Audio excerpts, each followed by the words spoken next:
Sometimes life pushes you so far down that even hope feels like a luxury you can't afford. Lisa Murray knew that feeling well at 52. She was working 3 jobs just to keep the lights on while her neighbors treated her like she was invisible. When she found an old shipping container sitting on foreclosed land in rural Texas, everyone told her she was wasting her time. The town council said to stay away. Her neighbors called her foolish. Her sister questioned her judgment when Lisa used her last few $100s to legally claim what looked like worthless scrap metal. But something about that container felt familiar, like an echo from her childhood when her father worked the docks. Inside that rusted metal box, Lisa discovered something that would change her life. Forever a secret worth $200 million that had been hidden for decades. What her late father never told her about his final years at the port was about to transform a woman who had nothing into someone the whole town would never forget. But how does a single mother go from counting every penny to guarding a fortune? That powerful people thought was lost forever? Before we jump back in, tell us where you're tuning in from. And if this story touches you, make sure you're subscribed because tomorrow I've saved something extra special for you. The alarm clock's shrill cry pierced through the thin walls of Lisa Murray's apartment at 4:30 a.m., same as it had every morning for the past 3 years. She rolled over, her back protesting against the sagging mattress that had seen better decades, and reached for the worn leather wallet on her nightstand. Inside, $17.32 stared back at her, enough for gas to get to her morning cleaning shift at the medical center, with maybe $1 left over for coffee if she was lucky. Lisa's reflection in the cracked bathroom mirror told the story of a woman who had aged beyond her 52 years. Gray streaks ran through her once chestnut hair, pulled back in the same practical ponytail she'd worn since her husband died 4 years ago. The laugh lines around her eyes had deepened into permanent creases of worry, and her hands once soft when she'd worked as a bank teller were now rough from countless hours of scrubbing floors and washing dishes. The apartment itself was a testament to making do with less. The living room furniture consisted of a threadbare couch rescued from a garage sale and a coffee table with one leg propped up by old magazines. Family photos lined the windowsill, her late husband David's graduation from trade school there, daughter Emma's high school portrait, and faded pictures of her father in his dock worker's uniform, his weathered hands always stained with the honest grime of hard labor. Her father's old dock badge sat in a small frame on the kitchen counter, its edges worn smooth from years of handling. The photo showed a younger version of the man she remembered, proud, strong, with eyes that held secrets he never shared. Even now, 5 years after his death, Lisa found herself studying that badge whenever the weight of her circumstances felt too heavy to bear. Something about those final years of his life had changed him, made him quiet and withdrawn in ways that still puzzled her. The morning routine was efficient by necessity. Lisa dressed in her cleaning uniform navy blue scrubs that had faded to a tired gray and grabbed the insulated mug that had been David's, filled with instant coffee that tasted like disappointment, but provided the caffeine she needed to function. The drive to the medical center took her through the heart of Millbrook, Texas, a town that time seemed to have forgotten sometime around 1985. Main Street told the story of economic decline in boarded-up storefronts and faded signs, advertising businesses that no longer existed. The old movie theater had been closed for 15 years, its marquee missing half its letters. Even the McDonald's had given up on Millbrook, leaving behind an empty building with golden arches that pointed toward nothing but SkyDot at the medical center. Lisa moved through her work with practiced efficiency. She knew every corner of the building, every stain that required special attention, every doctor and nurse who worked the early shift. Dr. Patricia Wells always greeted her with genuine warmth, one of the few people in town who treated Lisa as more than just part of the furniture. "Morning, Lisa," Dr. Wells said as she passed the supply closet where Lisa was restocking cleaning supplies. "How are you holding up?" Lisa paused in her work, appreciating the question that seemed to carry real concern. "Getting by, Doc. One day at a time. I heard about the custody hearing appeal. I'm sorry it didn't go your way." The reminder hit like a physical blow. Lisa's ex-brother-in-law had fought for custody of Emma after David's death, claiming Lisa couldn't provide adequate support. He'd won, taking Emma to live in Dallas with promises of better schools and opportunities that Lisa couldn't match. The legal fees had drained what little savings they'd had, leaving Lisa with nothing but an empty apartment and the kind of quiet that echoed with loss. "Emma's doing well in school," Lisa managed, forcing a smile. "That's what matters." By 8 a.m., Lisa was at her second job waitressing at Mabel's Diner, the kind of place where the coffee was strong, the pie was homemade, and the conversations rarely strayed from complaints about the weather and the economy. The morning crowd consisted mostly of retirees and construction workers, men who tipped in crumpled dollar bills and treated her with the casual dismissal reserved for service workers. Mrs. Chun, who ran the Chinese restaurant next door, often stopped by for coffee and updates on town gossip. She was a kind woman in her 70s who had arrived in Millbrook 30 years ago with her husband, back when the town still had enough life to support new businesses. "Lisa, you look tired," Mrs. Chun observed as Lisa refilled her coffee cup. "You working too much again?" "Just trying to keep up with the bills," Lisa replied, wiping down the counter with mechanical precision. "You know, my nephew in Houston, he always looking for good workers. You think about moving to the city, maybe find better opportunities?" Lisa had thought about it countless times. But Emma was in Dallas, and somehow moving further away felt like giving up on the possibility of rebuilding their life together. Besides, Millbrook was home, even if home had become a place where she felt increasingly invisible. The lunch crowd brought its own challenges. Bob Rodriguez, who served on the town council, was a regular fixture at Table 6, holding court with other local business owners about property taxes and development plans that never seemed to materialize. He had the kind of authority that came from owning the only successful auto dealership in a 50-mile radius, and he wielded it with the casual arrogance of a man who had never struggled to pay rent. "Lisa, we need more coffee over here," he called out, snapping his fingers like she was a dog responding to commands. Lisa bit back the response she wanted to give and filled his cup, listening to his conversation about the upcoming town council meeting where they'd be discussing what to do about the increasing number of foreclosed properties on the outskirts of town. "It's becoming an eyesore," Rodriguez was saying. "All these abandoned lots with junk scattered around. We need to clean it up, maybe find some investors willing to develop the land properly." The conversation reminded Lisa of the container she'd noticed on her drives to work, a lone shipping container sitting on a piece of land that had been foreclosed on months ago. There was something about it that drew her attention every time she passed, though she couldn't quite put her finger on why. It looked oddly familiar, like a half-remembered dream that lingered just beyond conscious thought. Her sister Sarah arrived at the diner just before Lisa's shift ended, sliding into a corner booth with the kind of deliberate precision that suggested this wasn't a social visit.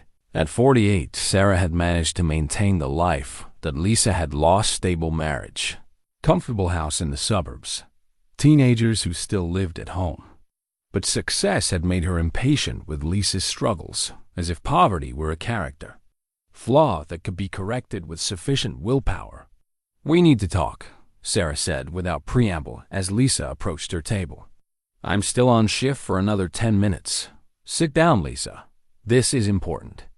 Lisa glanced around the nearly empty diner, then slipped into the booth across from her sister. Sarah's expression was the same one she'd worn during the custody hearing, concerned but ultimately judgmental, like a parent dealing with a child who refused to learn from their mistakes.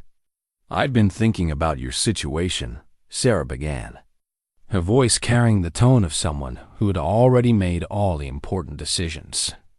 This isn't sustainable. 3 jobs, that tiny apartment, barely making ends meet. It's not healthy. I'm managing. You're not managing, you're surviving. There's a difference. Sarah pulled out a folder from her purse, the kind of official-looking document that immediately made Lisa's stomach clench with anxiety. I've been looking into some options. There are programs that can help, but they require certain admissions about your current capacity to make sound financial decisions. Lisa stared at the folder without opening it. What kind of admissions? The kind that would allow me to help manage your finances until you get back on your feet. It's temporary. Just until what? Until you decide I'm competent enough to handle my own life? Sarah's expression softened slightly, but her resolve remained firm. Lisa, I love you, but love doesn't pay bills or provide stability. Emma deserves to have a mother who can take care of herself. And right now, I'm working 60 hours a week to keep a roof over my head and food on my table. That's not failure, Sarah. That's survival. It's also not sustainable. What happens when one of those jobs disappears? What happens when you get sick and can't work? You're one emergency away from losing everything. Lisa stood up, her hands shaking with a mixture of exhaustion and anger. I have to finish my shift. As she walked away, she could feel Sarah's eyes following her, filled with the kind of disappointed concern that cut deeper than outright criticism.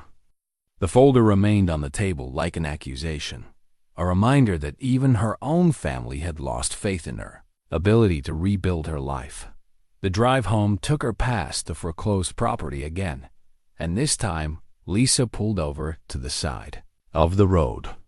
The shipping container sat about 100 yards from the fence line, its rust-streaked surface catching the late afternoon light.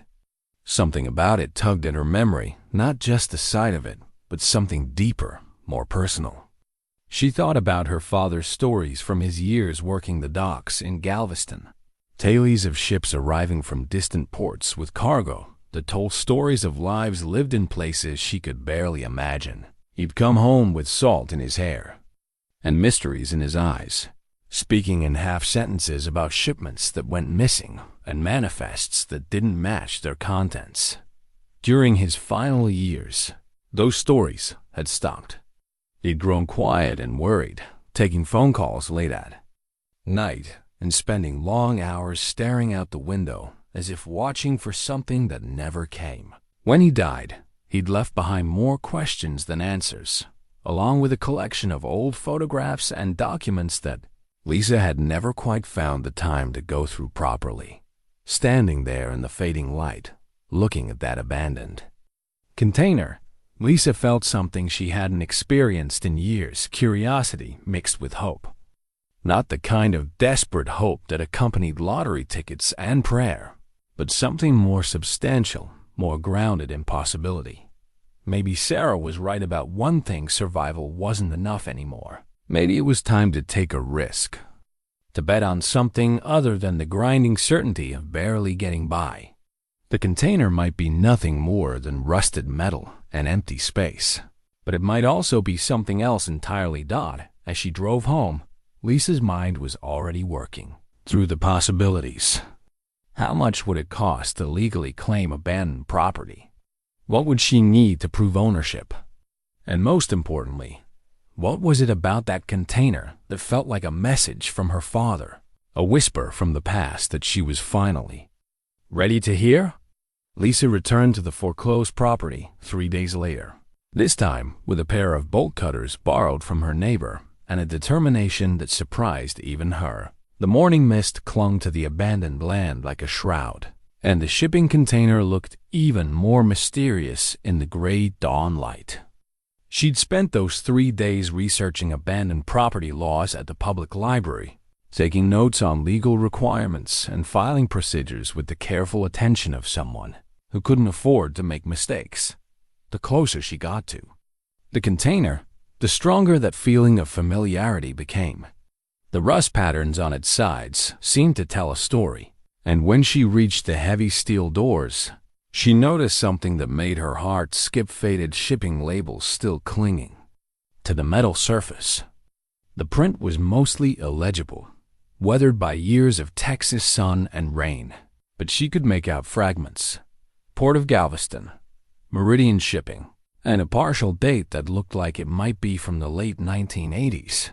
The rusted container lock hung heavy in her hands as she examined it more closely. This wasn't just any lock. It was a specialized maritime security device, the kind her father had described in his stories about high-value cargo. The numbers stamped into its surface were still partially visible. MSL 4471. She'd heard those letters before, years ago, in one of her father's late-night phone conversations. He'd been arguing with someone about MESL containers and cargo. That was never supposed to disappear. Lisa's hands trembled as she tried to process what she was seeing. This wasn't just abandoned property. This was potentially connected to her father's work at the docks. But before she could examine the lock further, the sound of an approaching vehicle made her look up. A dusty pickup truck was making its way down the dirt road, and Lisa recognized the driver immediately, Tom Brennan, who owned the foreclosed land. He was a decent man in his 60s who'd lost his farm to medical bills after his wife's cancer treatment, and he'd been forced to sell to a development company that had promptly gone bankrupt. "Morning, Lisa," Tom said as he climbed out of his truck, his weathered face creased with curiosity. "Didn't expect to see anyone out here this early." "Morning, Tom. I hope you don't mind me looking around. I'd been thinking about that container." Tom's expression grew more serious as he approached. "Funny thing about that container. It wasn't here when I sold the property. Showed up maybe 6 months ago. Just appeared overnight like someone dropped it from the sky. I called the sheriff, but they said unless someone reported it stolen, wasn't much they could do." "Did you ever find out who put it here?" "Never did. But I'll tell you what, whoever placed it knew what they were doing. It's sitting on the highest, driest ground on the whole property, positioned so it's not visible from the main road, but accessible by truck if you know the right path." Tom studied Lisa's face carefully.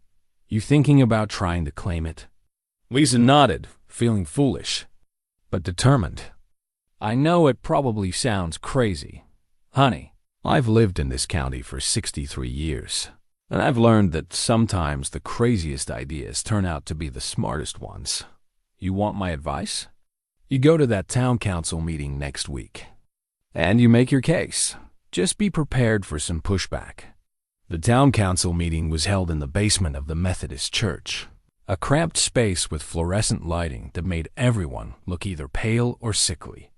Lisa had spent the week preparing her presentation, gathering documentation about abandoned property laws and crafting arguments about community cleanup and responsible ownership.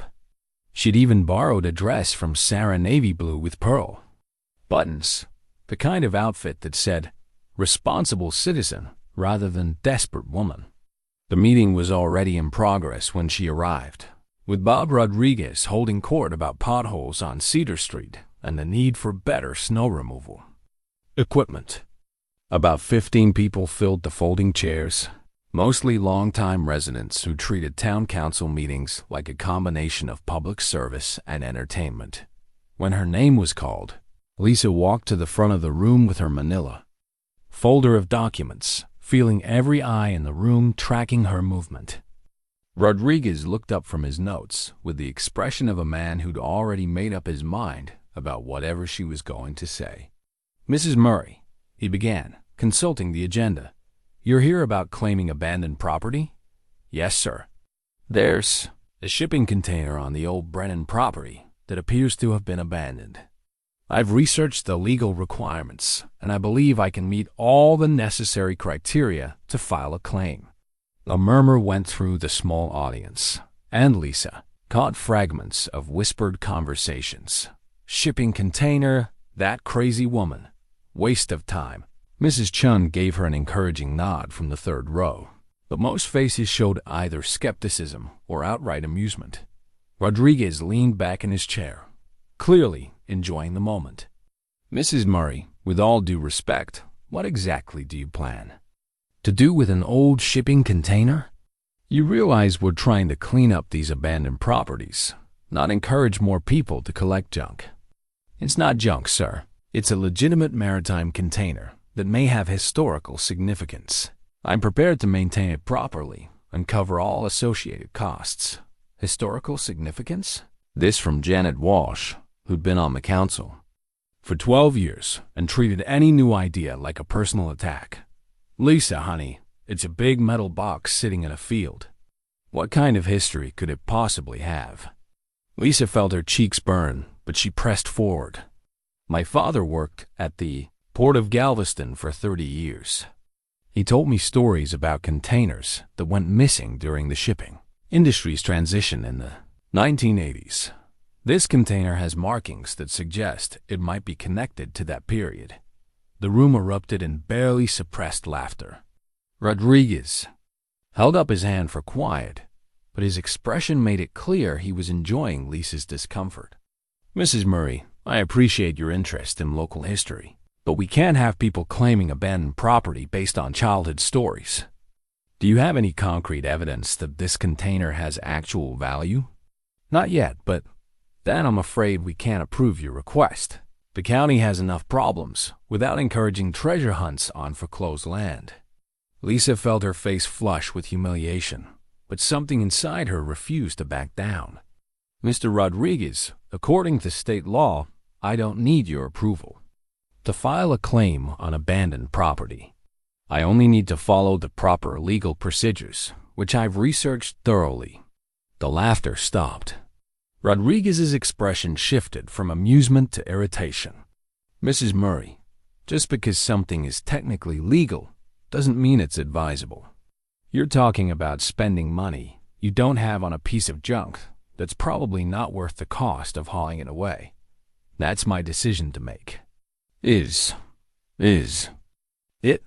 Because from what I hear, you're barely keeping your head above water as it is.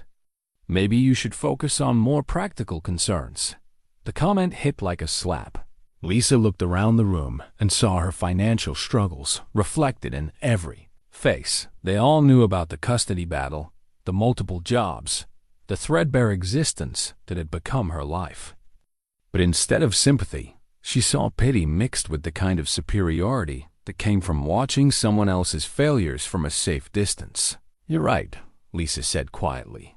"I am struggling, but that doesn't disqualify me from taking legal action to improve my situation." She gathered her papers and walked toward the door, feeling the weight of their judgment pressing down on her shoulders. But as she reached the exit, she turned back to face the room.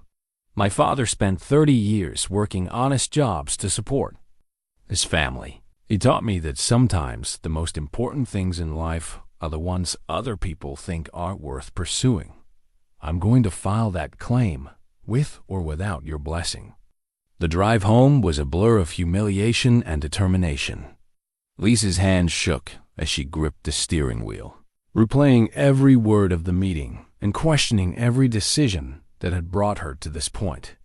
Maybe Sarah was right. Maybe she was making choices based on desperation rather than wisdom. But when she pulled into her apartment complex and saw her sister's car waiting in the parking lot, Lisa felt something harden inside her chest. Sarah was standing by her vehicle with that same folder from the diner, the one filled with documents designed to transfer control of Lisa's life to someone more qualified to manage it. "How did it go?" Sarah asked as Lisa approached. "About as you'd expect." Sarah's expression showed she wasn't surprised. "Lisa, this is exactly what I was worried about. You're making decisions that affect your future based on some romantic notion about hidden treasure. That container is probably full of nothing but old shipping materials and rust. Maybe, or maybe it's something more. And what if it's not?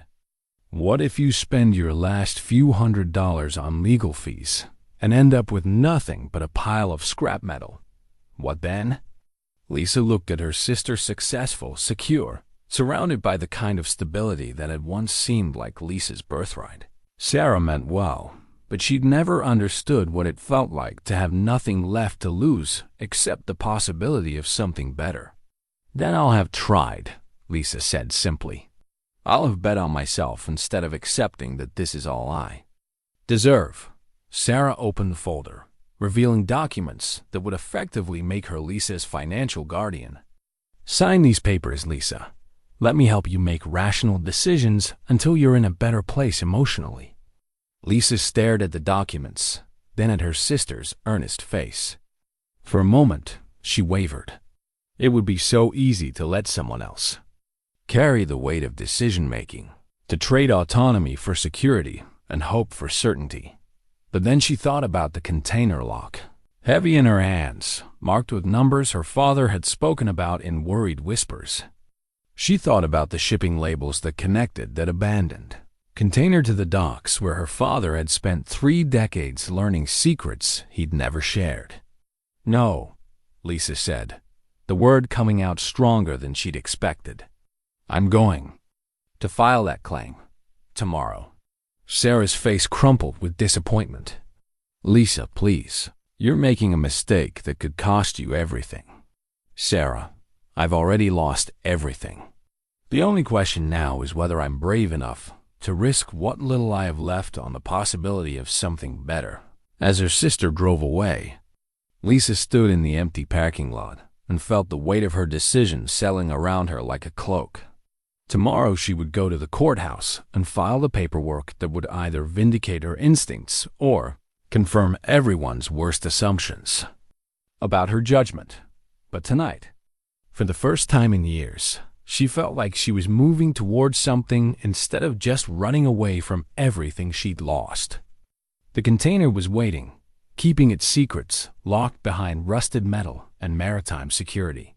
Whatever those secrets were, she was going to find them, even if it meant risking the last few dollars.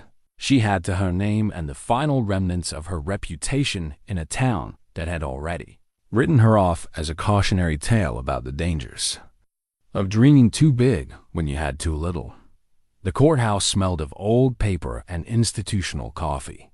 Lisa sat in the clerk's office watching Martha Hendricks review her abandoned property claim with methodical attention. Everything looks in order, Martha said, stamping the papers. Filing fee is $47, and you'll need to post a notice in the legal section for 3 consecutive weeks. That's another $60. Lisa counted out the bills, leaving her with $11 until her next paycheck. The money felt weighted with the knowledge that she was betting her grocery budget on a hunch everyone thought was foolish. How long before I can legally access the container? Assuming no one contests your claim, probably 6 weeks from now. That evening, Lisa climbed into her apartment building's cramped attic with a flashlight. Somewhere among the Christmas decorations and old clothes were her father's belongings, things she'd been too grief-stricken to examine when he died 5 years ago. The boxes were marked in her handwriting. Dad's papers, Dad's photos, Dad's work stuff. The first contained photographs, company events, retirement parties, family gatherings where he always stood slightly apart, as if some part of him remained perpetually on duty. But the second box made her hands tremble. Her father's hidden journal lay beneath old Port Authority newsletters. The leather cover was worn smooth, and inside she found pages of careful handwriting, precise documentation of someone who understood the importance of accurate records. The entries began in 1987. March 15. Meridian shipment delayed again. Castellanos asking too many questions about manifest discrepancies. April 20th. Container MSAL 4471 never made it to the warehouse. Official records show it was processed, but warehouse inventory doesn't match. Lisa's breath caught. Mezel 4471, the same digits she'd seen on the container lock. Her father had been tracking that specific container. The entries continued through 1987. becoming increasingly concerned. June 12th, found 3 more containers with similar discrepancies. Someone systematically redirecting high-value shipments. July 8th, Castellanos offered me a promotion. Webb says it's a bribe to keep me quiet. August 15th, meeting with federal investigators next week. Have copies of all documentation stored in secure location. Then the entry stopped abruptly in September, replaced by months of blank pages before resuming in 1988 with a different tone. January 10th, back to work after medical leave. Maybe Webb was right. Sometimes it's better not to ask questions. March 5th, some battles aren't worth fighting. Family comes first. Lisa pieced together the story. Her father had discovered shipping fraud in 1987, tried to report it, then suddenly backed down. The timing coincided with her mother's cancer diagnosis. He'd chosen family over justice, accepting whatever deal had been offered to keep him quiet. But he'd kept records, documented everything with careful attention. The next morning brought an unexpected visitor. Through her peephole, Lisa saw an elderly black man, well-dressed but nervous, glancing around as if worried about being watched. "Mrs. Murray?" "My name is Marcus Webb. I worked with your father at the port." Lisa's heart nearly stopped. Marcus Webb, the co-worker mentioned throughout her father's journal. She invited him in, noticing how he examined her windows before settling where he could see both the door and parking lot. Marcus was in his 70s, with silver hair and hands showing decades of physical labor. But his eyes were sharp with intelligence and wariness.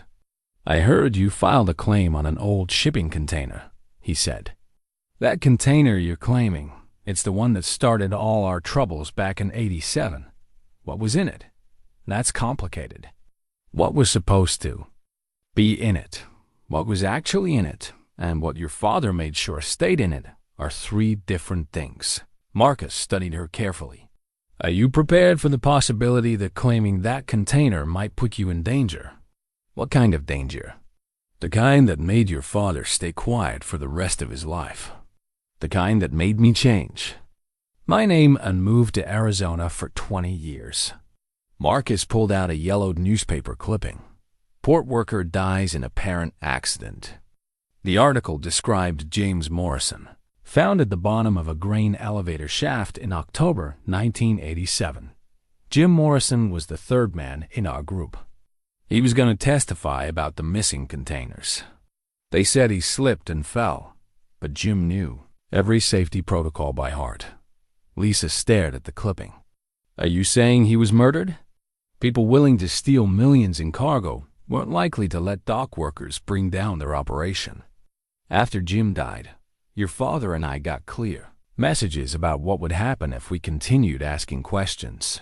Lisa thought about her public claim at the town council meeting. "Why are you telling me this now?" "Because your father was my friend, and 35 years is long enough to carry this secret.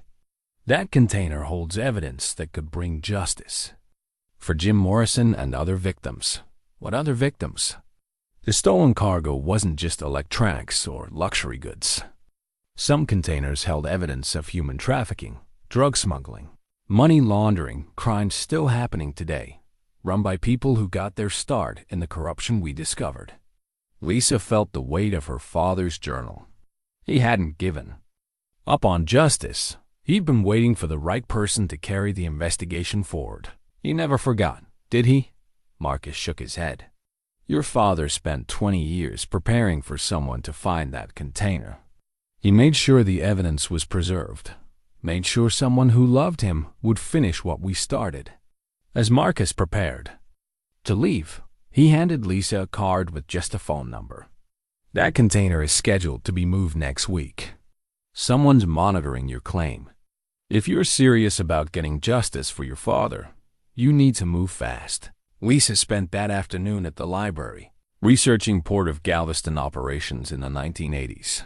She found articles about dock workers who died under suspicious circumstances, falls from familiar heights, accidents with equipment they knew intimately. The pattern was subtle but unmistakable. That evening, Lisa drove to the foreclosed property with a sleeping bag and thermos.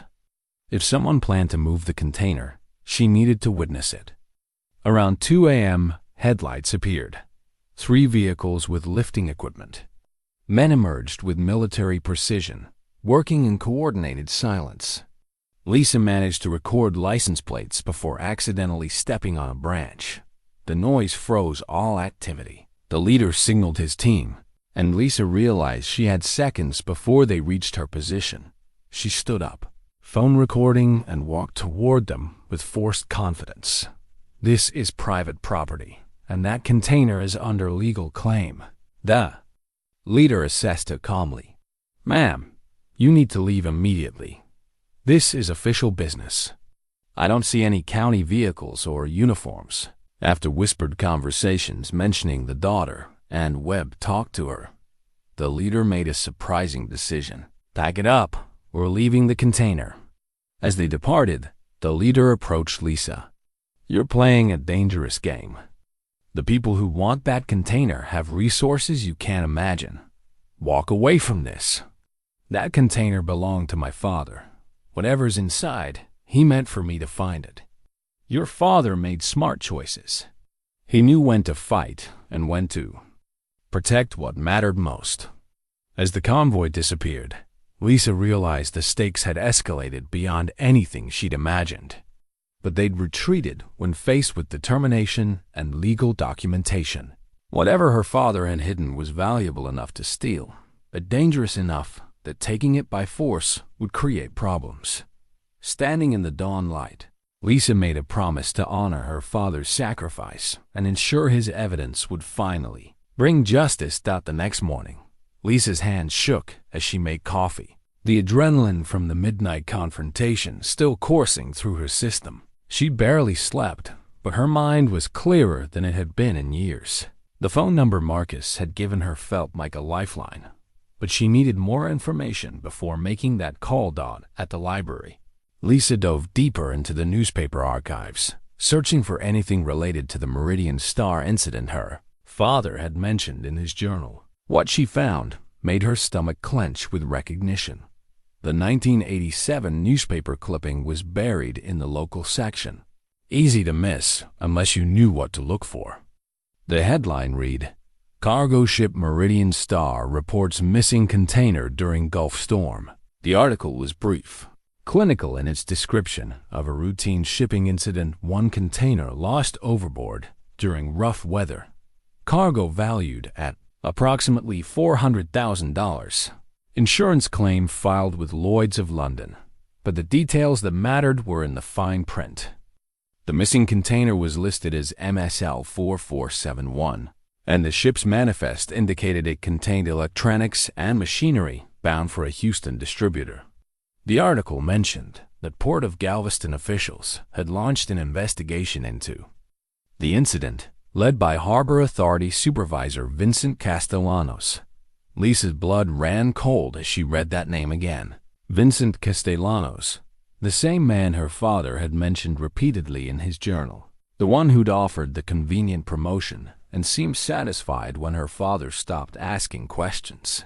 According to the article, Castellanos had declared the container a total loss and recommended closing the investigation within 2 weeks of the reported incident. She printed the article and several others from that time period, building a timeline that painted an increasingly disturbing picture. The Meridian Star incident wasn't isolated. Throughout 1987 and 1988, there had been a series of routine shipping accidents in the Gulf of Mexico, each resulting in lost cargo and closed investigations.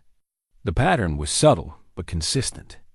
Valuable containers would go missing. Investigations would be brief and inconclusive, and insurance companies would pay out claims without extensive scrutiny. Lisa's research was interrupted by her phone, buzzing with a text from her sister Sarah. Need to talk. Important. Can you meet me at Mabel's at 2 p.m.? The tone was different from their last conversation, less confrontational, more concerned. Lisa agreed to meet, though she dreaded another intervention attempt about her irrational decisions. At Mabel's diner, Sarah was already waiting in their usual corner booth, but her expression was troubled rather than judgmental. She brought a manila folder, but this one looked different from the financial guardianship papers she'd tried to present before. "Lisa, I need to apologize," Sarah began as soon as she sat down. "I've been treating you like you were having some kind of breakdown, but after what happened last night, I think I was wrong." "What happened last night?" Sarah pulled a photograph from her folder, a blurry image taken through a window, showing the convoy of vehicles Lisa had confronted at the container site. "My neighbor Jim took this around 2 a.m. He was up with his sick dog and saw these trucks heading toward the old Brennan property. When he heard you'd been out there, he thought I should see it." Lisa studied the photograph, recognizing the lifting equipment and military-style coordination she'd witnessed. "Jim followed them from a distance? He's an old Marine-recognized professional operators when he saw them. These weren't county workers or even federal agents. Lisa, these were private contractors, the kind of people who work for organizations with serious money and influence." The validation felt like a weight lifting from Lisa's shoulders. For weeks, everyone had treated her container claim like the desperate fantasy of a woman who'd lost touch with reality. But here was proof that powerful people were taking her discovery seriously enough to mount a sophisticated operation to steal it. "There's more," Sarah continued, pulling out additional documents. "I did some research on Vincent Castellanos, the name you mentioned from Dad's journal. He's not just some retired port official, Lisa. He's built a business empire over the past 30 years, and it's all connected to shipping and logistics." The documents Sarah had compiled painted a picture of remarkable success. Castellanos Maritime Solutions had grown from a small consulting firm in 1988 to a multi-million-dollar operation with contracts throughout the Gulf Coast. His company handled logistics for major retailers, managed private port facilities, and provided security consulting for high-value cargo shipments. "Look at the timing," Sarah said, pointing to a corporate timeline. "He started his company just months after the Meridian Star incident, with enough capital to secure major contracts immediately. Where does a port supervisor get that kind of startup money?" Lisa felt the pieces clicking into place. He used stolen cargo to finance his legitimate business. And once he was established, he could use his company as a cover for continued criminal activity. Perfect reputation, government contracts, access to shipping networks across the region.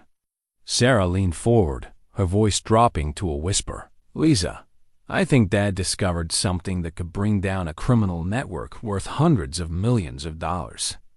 And I think whoever's running it knows you have access to his evidence." The conversation was interrupted by Mrs. Chun approaching their table, her usual cheerful demeanor replaced by obvious concern. "Lisa, honey, you need to be careful. Strange men asking questions about you this morning." "What kind of questions?" "Professional looking. Men, very polite, but they wanted to know about your work schedule, where you live, if you have family in town."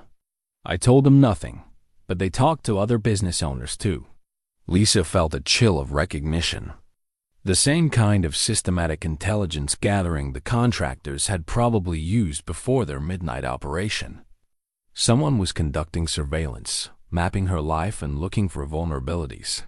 Did they leave any contact information? Sarah asked. Mrs. Chun shook her head. They said they were from an insurance company investigating a claim. But insurance men don't usually work in teams of 3 or drive cars with tinted windows. After Mrs. Chun left, Sarah reached across the table and grasped Lisa's hand. "I was wrong to try to stop you. This isn't about some fantasy treasure hunt. It's about finishing something Dad started 35 years ago. It's also dangerous. Those men last night made it clear that people have died to protect these secrets. Then we make sure you don't become another casualty." We get ahead of this, control the narrative, and make sure you're never alone or vulnerable. Lisa looked at her sister with new appreciation. Throughout their adult lives, Sarah had been the practical one, the voice of caution and conventional wisdom. But now she was proposing something that sounded almost reckless in its ambition. What are you suggesting? I'm suggesting we treat this like the serious criminal investigation it should have been 35 years ago. We document everything, we involve the right authorities, and we make sure there are multiple copies of any evidence in secure locations. Sarah pulled out her phone and showed Lisa a contact screen. Detective Ray Santos, Texas Rangers. He specializes in cold cases and organized crime. I called him this morning and explained the situation in general terms. He's willing to meet with us tomorrow. Lisa felt a mixture of relief and apprehension. Involving law enforcement would provide protection, but it would also mean surrendering control of her father's evidence to people who might not understand its significance. What if they don't believe us? What if this Detective Santos thinks we're just conspiracy theorists with some old shipping documents? Then we make sure he understands what he's looking at. We present everything systematically. Dad's journal, the newspaper articles, the corporate research, even the surveillance you witnessed. We make it impossible for him to dismiss this as coincidence. As they prepared to leave the diner, Sarah handed Lisa a small device that looked like a car key fob. Personal alarm. Press the button and it sends an emergency signal to my phone with your GPS location. I want you to carry it everywhere. Sarah, I can't ask you to. You're not asking. I'm volunteering. Dad protected our family by staying quiet about what he knew. Now it's our turn to protect his legacy by making sure the truth finally comes out. That evening, Lisa sat in her apartment with her father's journal open beside a yellow legal pad where she'd been organizing information. For Detective Santos, the systematic approach felt right. Instead of stumbling through discoveries, she was building a case with the methodical precision her father would have appreciated. The phone rang just after 9 p.m., startling her from her work. The caller ID showed Marcus Webb's number. Mrs. Murray, I hope I'm not calling too late. I wanted to check on you after last night. I'm fine, Mr. Webb. Shaken up, but fine. Those men you encountered, they work for Castellanos. I recognize the leader from the photograph you sent. His name is Cole Bradford, former Army Special Forces, now head of security for Castellanos Maritime Solutions. Lisa's pen stopped moving. Across the page. You know him? I've been watching Castellanos' operation for 20 years, documenting what I can, waiting for the right opportunity. Your father and I never stopped believing that someday we'd get justice for Jim Morrison. Why didn't you contact law enforcement yourself? Marcus was quiet for a long moment. Because I tried, Mrs. Murray, multiple times over the years. Castellanos has connections throughout the law enforcement community, people who owe him favors, people he's helped with information or resources. Every time I approached someone with evidence, the investigation would mysteriously stall or get transferred to someone less interested in pursuing it. The implications were sobering. If Castellanos had spent 30 years building relationships within law enforcement, then involving Detective Santos might be more dangerous than helpful. But you think I should trust this Detective Santos? I think you should be very careful about who you trust. And I think you should move quickly, before Castellanos decides that intimidation isn't sufficient to protect his interests. After hanging up, Lisa stared at the legal pad covered with her notes and timelines. Tomorrow she would meet with Detective Santos and hoped that he was one of the honest cops who couldn't be bought or intimidated. But tonight, she felt the weight of 35 years of accumulated secrets pressing down on her shoulders. Her father had carried this burden alone for decades, had sacrificed his peace of mind to protect his family while ensuring the truth would eventually surface. Now it was her turn to carry that burden, to make the choices that would either bring justice or put everyone she loved in danger. Lisa looked at the personal alarm Sarah had given her, then at the phone number Marcus had provided for emergencies. She was no longer alone in this fight, but she was also no longer anonymous.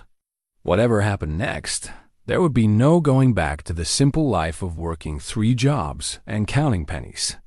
The container was waiting, keeping its secrets locked behind rusted metal and maritime security. In less than 4 weeks, she would have legal access to whatever her father had hidden inside.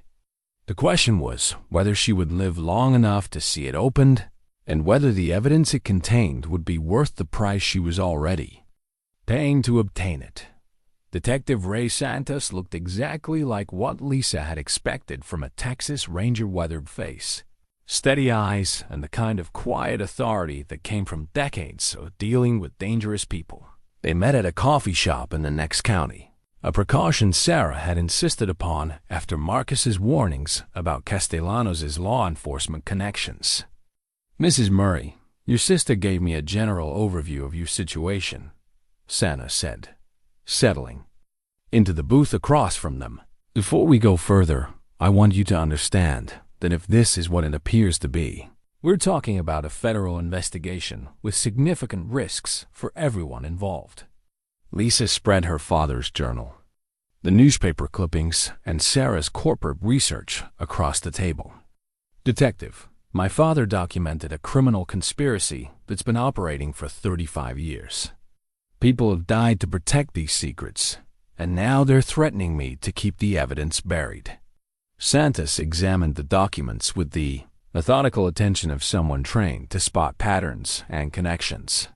His expression grew increasingly serious as he read through her father's journal entries, cross-referencing them with the newspaper articles about the Meridian Star incident. "This container you've claimed, you believe it contains physical evidence from 1987.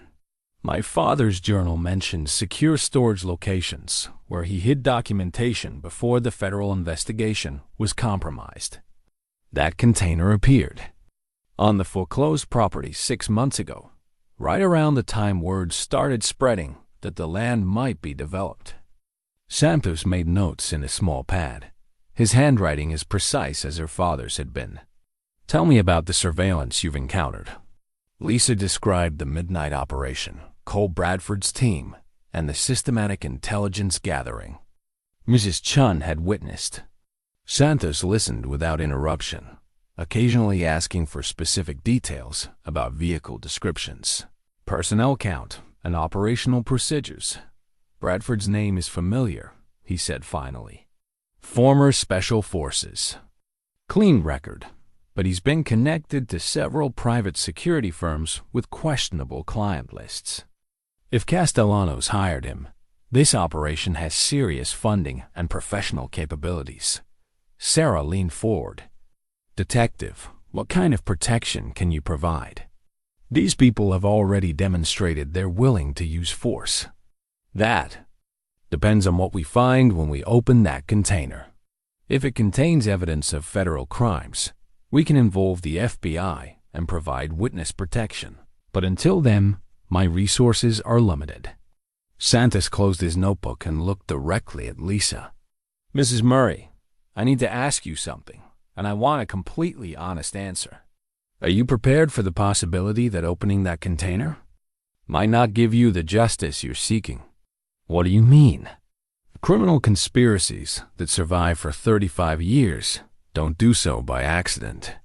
They adapt, evolve, eliminate evidence, and neutralize threats. Whatever your father hid in that container, there's no guarantee it will be sufficient to build a prosecutable case against people with Castellanos' resources."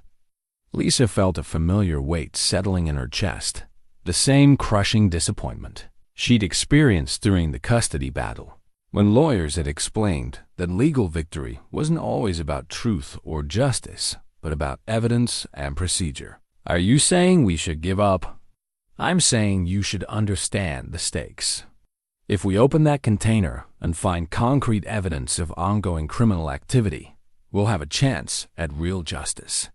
But if we find historical documents that can't be authenticated or connected to current crimes, you'll have risked everything for symbolic victory." The coffee shop suddenly felt too warm, too crowded. Lisa looked at the documents spread across the table, her father's careful handwriting, newspaper clippings that told stories of corruption and death, corporate records that showed how stolen money had built a legitimate empire. Detective, 35 years ago, 3 dock workers discovered that valuable cargo was being systematically stolen from the port of Galveston. One of them was murdered. One of them fled and spent 20 years in hiding. And one of them, my father, sacrificed his peace of mind to protect his family while ensuring the evidence would survive. Lisa gathered the documents and placed them carefully back in her folder. "I'm not doing this for symbolic victory. I'm doing it because sometimes the most important battles are the ones previous generations couldn't finish." Santa studied her for a long moment, then nodded slowly. "In that case, Mrs. Murray, let's make sure we do this right. I'll need copies of everything you've shown me, and I'll need to coordinate with federal authorities before we open that container. How long will that take? 2 weeks, maybe 3.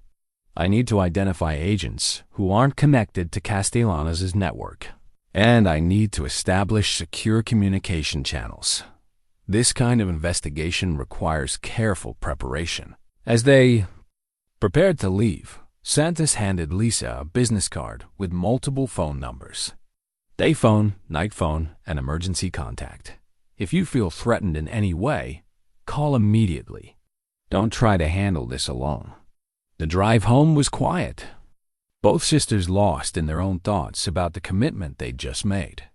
Lisa felt a mixture of relief and apprehension. Relief that a law enforcement professional was taking their evidence seriously, an apprehension about the federal investigation that would soon determine her father's legacy. That afternoon brought unwelcome news. Lisa arrived at the medical center for her cleaning shift to find Dr. Wells waiting with an expression that immediately put her on guard. "Lisa, I'm afraid we need to talk," Dr. Wells said, gesturing toward her office. "I received a call this morning from someone claiming to represent your creditors. They said you're facing financial difficulties that might affect your reliability." As an employee, Lisa's stomach dropped. "Dr. Wells, I've never missed a shift or failed to complete my work. I know that, and I told them exactly that. But they were very persuasive about your recent erratic behavior and suggested that stress might be affecting your judgment." The systematic destruction of her life was beginning. Castellanos' people weren't just gathering intelligence. They were actively undermining her ability to maintain employment and financial stability. "What kind of creditors?" "I don't have any outstanding debts beyond normal monthly bills." Dr. Wells looked uncomfortable. They mentioned legal fees from a custody battle and recent expenditures on what they called frivolous legal claims. "Lisa, is there something going on that I should know about?" Lisa realized she was facing an impossible choice. She could maintain her privacy and let Dr. Wells believe she was having financial problems, or she could explain the truth and risk involving her employer in a dangerous situation. "Dr. Wells, I'm involved in a legal matter related to my late father's estate. Some people would prefer that I not pursue it, and they're trying to pressure me into backing down." "What kind of legal matter?" "The kind that might put anyone associated with me at risk. I understand if you need to terminate my employment to protect the medical center." Dr. Wells was quiet for a long moment, studying Lisa's face with the careful attention she usually reserved for difficult diagnoses. "Lisa, in 15 years of working together, you've been the most reliable employee I've ever had. If someone is trying to pressure you into abandoning a legitimate legal claim, then they've made the mistake of assuming I'm easily intimidated." The support was unexpected and deeply moving. "Dr. Wells, I can't ask you to. You're not asking. I'm deciding. Whatever this legal matter is, you handle it with my full support. And if anyone calls you again with vague threats about your reliability, They'll discover that small-town doctors can be remarkably stubborn when someone tries to bully their staff. As Lisa began her cleaning rounds, she felt a spark of hope that had been missing since the town council meeting. Dr. Wells's support reminded her that not everyone could be intimidated or bought, that there were still people willing to stand up for what was right, even when it was inconvenient or dangerous. But that hope was tempered by a new document she found taped to her car windshield when her shift ended. It was a photocopy of a legal notice, a motion filed in county court challenging her abandoned property claim on the grounds that she had misrepresented her financial capacity to maintain and secure the claimed property. The motion was filed by Castellanos Maritime Solutions, represented by a law firm from Houston with the kind of reputation that came from winning cases regardless of their legal merit. The document cited Lisa's employment status, recent financial history, and what it termed erratic behavior consistent with emotional distress. Lisa sat in her car reading the motion twice, understanding that this was just the beginning of a legal assault designed to exhaust her resources and break her resolve. Castellanos had spent 35 years building the kind of wealth and influence that could crush opposition through the courts as easily as through intimidation. But as she drove home, Lisa thought about her father's journal entries from 1988, when he'd resumed work after his medical leave. He'd written about accepting that some battles weren't worth fighting, about choosing family over justice. Now she understood that her father hadn't given up. He made a strategic retreat, preserving the evidence while protecting his loved ones, until someone else could carry the fight forward. The container's contents manifest lay in her passenger seat, a water-damaged document that Marcus had managed to obtain through contacts still working at the port. According to the official records, container MSL 4471 had contained industrial machinery and electronic components worth approximately $400,000 in 1987. But the manifest discrepancies her father had noted suggested something far more valuable and far more dangerous had been hidden inside that container before it disappeared from the shipping networks and ended up on a foreclosed property in rural Texas. Tomorrow she would call Detective Santos and update him on the legal challenge to her claim. But tonight, she would study the manifest more carefully, looking for the clues her father had left for someone smart enough and determined enough to finish what he'd started. The evidence was out there, waiting to be discovered. The question was whether she could survive long enough to find it and strong enough to ensure it reached the right people before Castellanos' network silenced her the way they had silenced Jim Morrison 35 years ago. The coded communication device sat in Lisa's hands like a relic from another era. Military-grade encrypted radio system that looked decades old but still hummed with electronic life. Marcus had delivered it at dawn, along with instructions written in her father's careful handwriting, and a warning that using it would mean crossing a line from which there was no return. Your father and I weren't the only ones who knew about the corruption, Marcus had explained before disappearing back into the morning mist. There's a network of people, retired dock workers, former federal agents, even some current law enforcement who've been waiting 35 years for someone to restart this investigation. Lisa had spent the afternoon studying the radio's operation manual, learning the frequency codes and communication protocols her father had established before his forced retreat in 1987. The device was programmed with 12 preset contacts, each identified only by a number and a brief description. Phoenix DOJ, Seattle Port Authority, Houston FBI, New Orleans Customs. Now, as evening settled over Millbrook, Lisa sat in her car at the container site with the radio crackling softly on the passenger seat. Detective Santos had agreed to meet her here after his shift, bringing federal agents he'd carefully vetted for connections to Castellanos' network. But first, she needed to understand exactly what her father had preserved and who else was willing to fight for it. She keyed the microphone and spoke the code. Phrase Marcus had taught her. Meridian Star, requesting weather update. The response came within seconds. A woman's voice with a slight southern accent. Weather remains stormy after 35 years. Glad to hear from you, Lisa. The use of her name sent a chill through Lisa's system. These people knew who she was, had been monitoring her situation, waiting for her to make contact. Who am I speaking with? Agent Patricia Valdez, FBI, New Orleans. I worked the original Meridian Star investigation before it was shut down. Your father saved my career by providing evidence that Castellanos was targeting federal agents for elimination. Lisa's hands tightened on the radio. Targeting agents? 3 agents assigned to the port corruption case died in accidents between 1987 and 1989. Car crashes, boating accidents, one apparent suicide. Your father documented the pattern and provided enough evidence for us to protect the surviving team members. The radio crackled with static as other voices joined the conversation. Men and women who identified themselves with locations and brief credentials. Tampa Coast Guard, Galveston, retired detective, Austin Attorney General's office.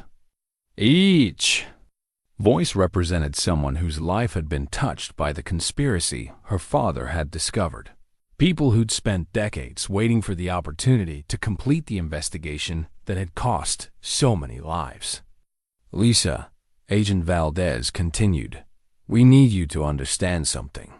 The container you've claimed doesn't just contain historical evidence. It contains documentation of ongoing criminal activities that generate hundreds of millions of dollars. Annually, Castellanos' network has expanded far beyond simple cargo theft. What kind of activities? Human trafficking, drug smuggling, money laundering, arms dealing, any high-value cargo that moves through Gulf Coast ports. They use legitimate shipping companies as cover, manipulate port security, and eliminate anyone who gets too close to their operations. Lisa watched the sun setting behind the container, casting long shadows across the foreclosed property. How many people have died? We've documented 43 suspicious deaths over 35 years. Dock workers, federal agents, journalists, even some of their own people who became liabilities. Jim Morrison was just the first. The weight of that number settled over Lisa like a physical presence. 43 people had died to protect the secrets hidden in that rusted metal container. Her father had carried the knowledge of those deaths. For decades, had chosen to live with that burden rather than risk adding his family to the casualty list. Agent Valdez, what happens if we open that container and find evidence of current crimes? Then, we finally have the foundation for a federal prosecution that could bring down the entire network. But Lisa, you need to understand, once we move forward with this, you'll never be safe again. These people don't forgive or forget. The radio conversation was interrupted by the arrival of Detective Santos's vehicle, followed by a black SUV with federal plates. Lisa watched as Santos emerged with 2 agents in suits, their movements careful and coordinated. Even here, in the middle of rural Texas, they were treating this as a potentially dangerous operation. Santos approached her car with a grim expression. Mrs. Murray, we've got a problem. Castellanos filed an emergency injunction this afternoon, claiming that opening the container would compromise an ongoing federal investigation. He's managed to get a federal judge to issue a temporary restraining order. Lisa felt her heart sink. He has federal judges on his payroll. Not necessarily on his payroll, but definitely influenced by his network. The judge who signed the order has received significant campaign contributions from companies connected to Castellanos Maritime Solutions. One of the federal agents stepped forward, a woman in her 40s with sharp eyes and the kind of presence that commanded attention. Mrs. Murray, I'm Agent Rebecca Chun, FBI Houston. We've been monitoring Castellanos' organization for 2 years as part of a multi-agency task force. Your father's evidence could be the breakthrough we've been waiting for. How do we get around the restraining order? Agent Chun smiled grimly. We don't. We honor it completely while conducting our own independent investigation based on evidence already in our possession. Your father was very thorough. He made sure copies of key documents reached federal authorities before his retreat in 1987. She handed Lisa a thick folder marked with FBI classification stamps. This is what your father preserved for us. Financial records, shipping manifests, surveillance photographs, and detailed documentation of the criminal network's operations. Lisa opened the folder and found herself looking at her father's meticulous work pages of analysis connecting seemingly legitimate business transactions to systematic cargo theft and human trafficking. He'd built a case that would have destroyed Castellanos' operation if the investigation hadn't been compromised.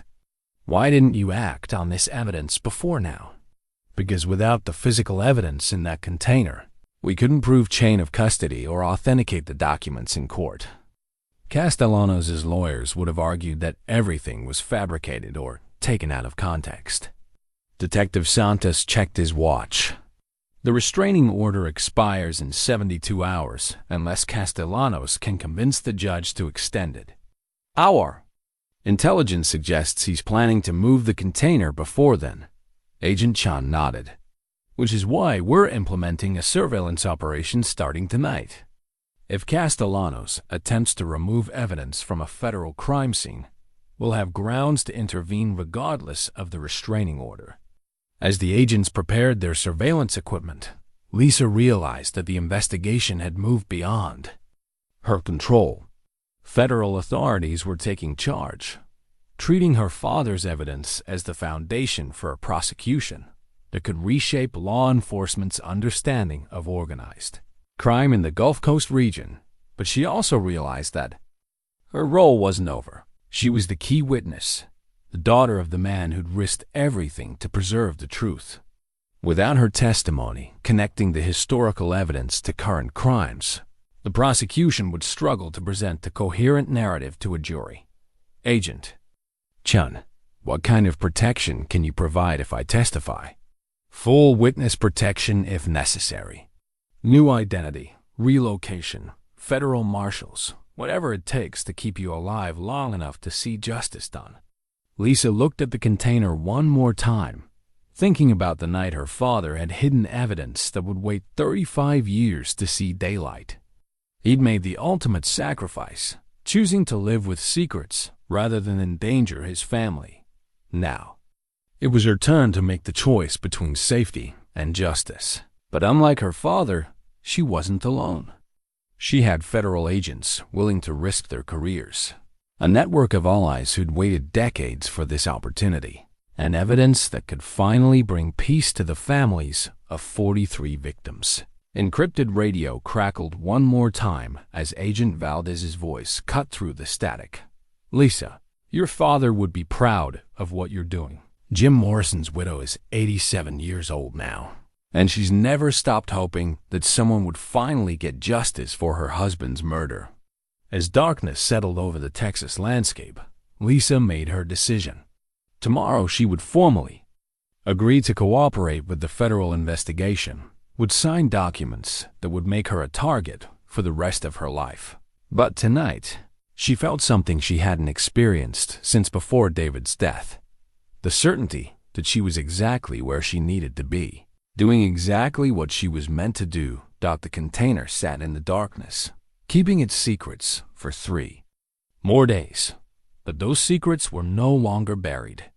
They were about to emerge into the light, carrying with them the promise of justice that her father had preserved through decades of sacrifice and silence. The DNA evidence samples arrived at Lisa's apartment at 3 a.m., delivered by a federal courier who looked like he'd rather be anywhere else in the world. Agent Chun had called ahead with a warning that would change everything. Lisa thought she understood about her father's investigation. Mrs. Murray, what we're about to show you proves that this isn't just about historical crimes, Agent Chun had said over the encrypted phone line. The evidence in that container includes DNA samples that connect to current missing persons cases across 3 states. Lisa signed for the package with trembling hands, understanding that she was accepting responsibility for evidence that represented ongoing suffering, not just historical injustice. Inside the sealed container were dozens of small vials, each labeled with dates, locations, and alphanumeric codes that meant nothing to her but clearly held significance for federal investigators. The accompanying documentation was written in her father's precise handwriting, but the content was more disturbing than anything she'd found in his journal. These weren't shipping manifests or financial records. They were systematic documentation of human trafficking operations that had used the Port of Galveston as a transit point for victims from Central America, Eastern Europe, and Southeast Asia. Her father had somehow obtained biological evidence, hair samples, blood traces, personal items from containers that were supposed to contain only legitimate cargo. The dates on the samples spanned from 1987 to 2023, proving that the criminal network had continued operating for decades after her father's forced retreat from the investigation. The phone rang as Lisa was reading through the evidence documentation. Detective Santos's voice was tight with urgency. "Lisa, we need to meet immediately. There's been a development that changes everything about this case." They met at an all-night diner 40 miles from Millbrook, a precaution that seemed almost quaint given the scope of what they were now dealing with.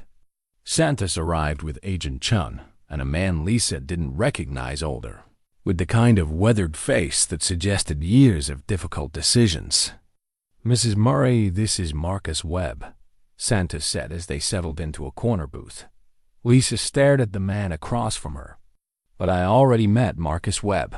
"No, you didn't." The real Marcus Webb's voice carried decades of exhaustion and regret. "The man who approached you was David Chun, Agent Chun's brother. He's been working undercover for 20 years, maintaining the Marcus Webb identity to protect the real investigation." Agent Chun leaned forward. "Lisa, we need you to understand something that's going to be difficult to hear. Your father didn't retreat from the investigation in 1987. He went deeper underground, working directly with federal authorities to document ongoing crimes." "That's impossible." His journal entries from 1988 show that he gave up. Those entries were written for anyone who might find the journal. The real Marcus Webb said quietly, "Your father knew that Castellanos' people might search his belongings.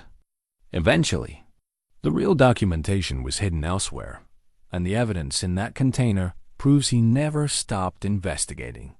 Lisa felt the world shifting around her as the implications became clear. "Are you saying my father was working as an undercover federal informant for 20 years? "More than that," Agent Chun said. "He was the key operative in the longest-running organized crime investigation in Gulf Coast history.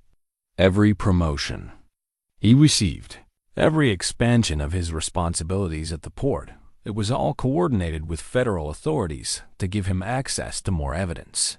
The revelation was devastating and inspiring in equal measure. Lisa's father hadn't been the broken man who'd chosen family over justice. He'd been a hero who'd risked everything to protect countless victims while building the case that could finally destroy their oppressors. But why didn't he tell us? Why let us think he'd given up? Marcus Webb pulled out a photograph from 1995. Lisa's father with a woman and 2 children Lisa didn't recognize, because Castellanos was targeting families. "This is Maria Santos and her children. She was a dock worker's wife who started asking questions about her husband's death. All 3 of them died in a house fire 2 weeks after this photo was taken." The weight of understanding settled over Lisa like a shroud. Her father had maintained his cover for 2 decades, had carried the burden of appearing to be a man who'd lost his courage, because any hint of continued investigation would have painted targets on the backs of everyone he loved. "The night he died," Agent Chun continued, "your father was preparing to surface the complete evidence and testify before a federal grand jury. But someone in Castellanos' network learned about the planned testimony. Lisa's hands clenched into fists. You're saying he was murdered? We're saying he died of a heart attack brought on by a synthetic compound that's virtually undetectable unless you know specifically what to look for. By the time we realized what had happened, the evidence of poisoning had metabolized beyond detection. Detective Santos placed a folder on the table. Mrs. Murray, what you found in that container isn't just historical evidence. It's the active case file for ongoing federal investigations into human trafficking, money laundering, and organized crime. Your father spent 20 years documenting current criminal activities, not just historical ones. Lisa opened the folder and found herself looking at surveillance.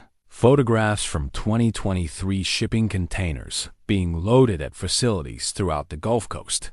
Financial transactions involving dozens of legitimate businesses and documentation of a criminal network that generated over $200 million annually in illegal revenue.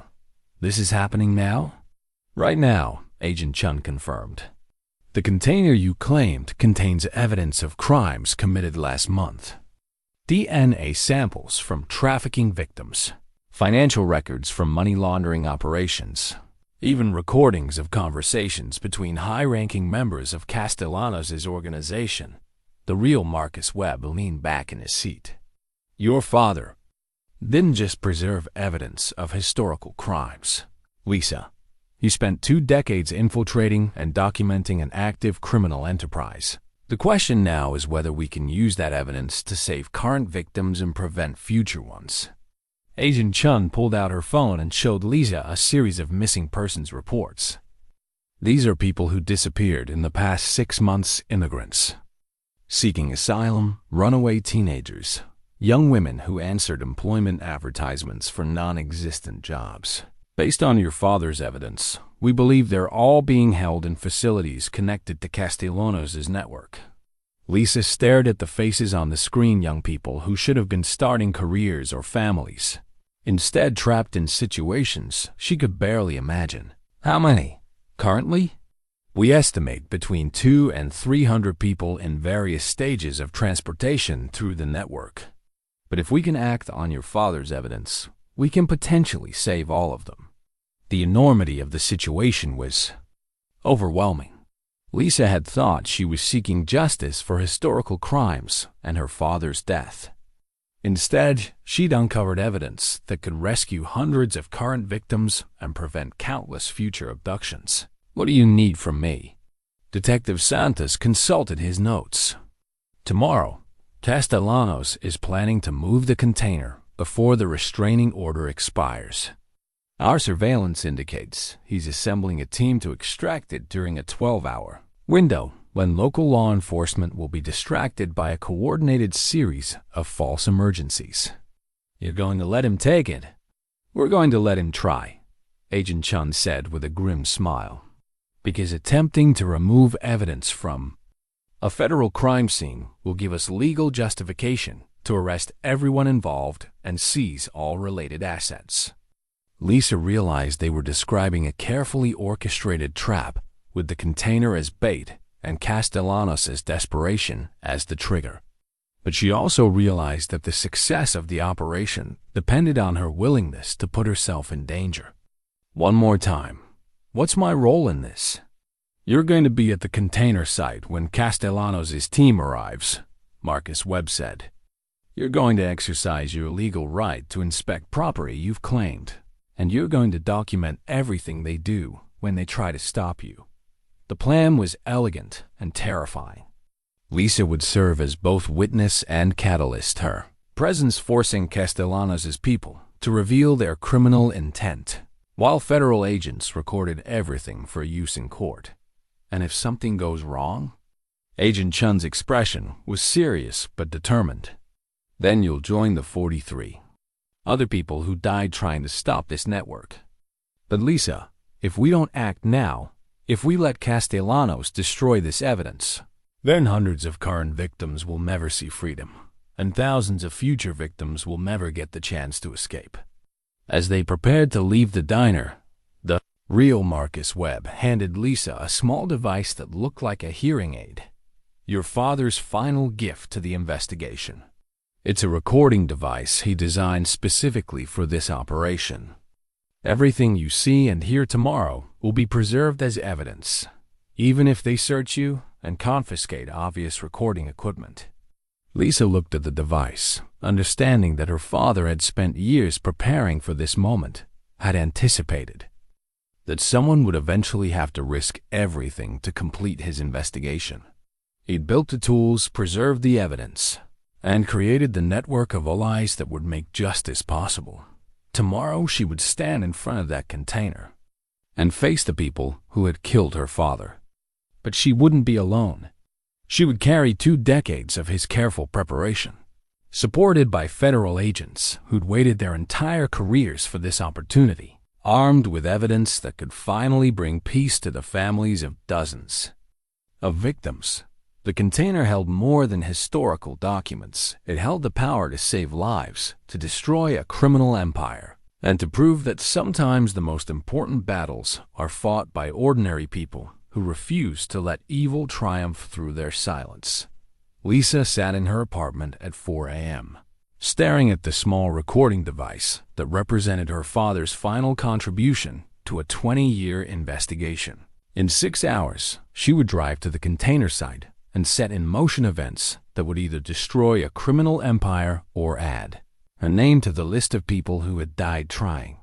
The hidden video recording had arrived an hour earlier, delivered by Agent Chun with instructions that Lisa watch it alone. The timestamp showed it was recorded just 3 days before her father's death.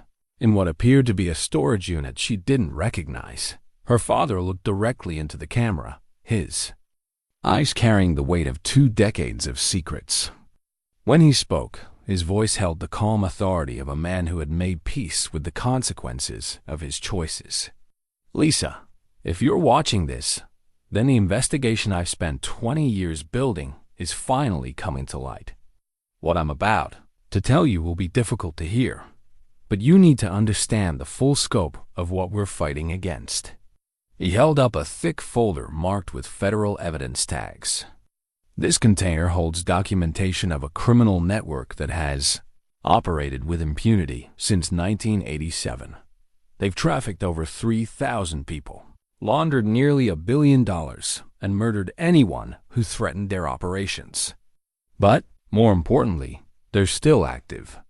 Lisa's father moved closer to the camera, his expression intensifying.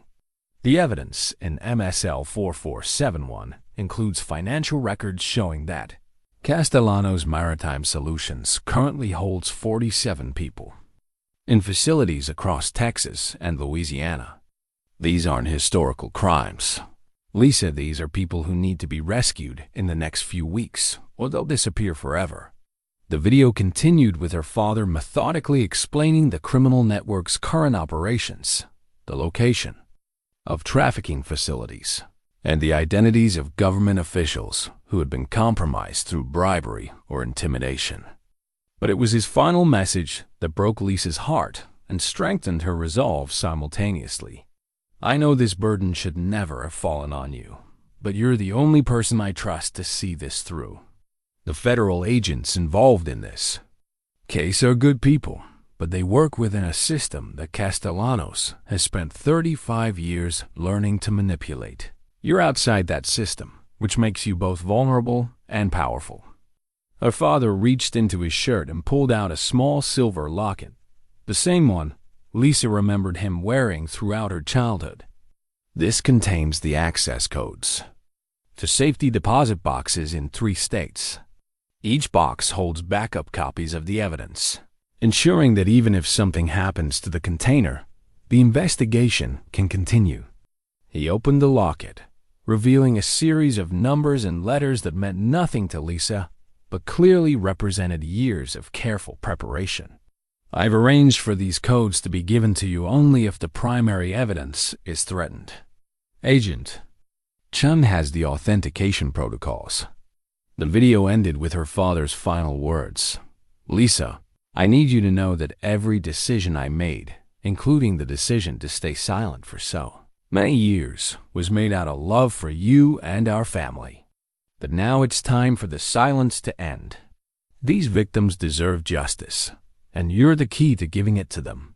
Lisa rewound the video and watched it twice more, memorizing every detail of her father's instructions and understanding the magnitude of what he had entrusted to her. The locket was hidden somewhere in his belongings, waiting for her to find it and access the backup evidence that would ensure justice even if tomorrow's operation failed. At 6 a.m., Agent Chun called with final operational details.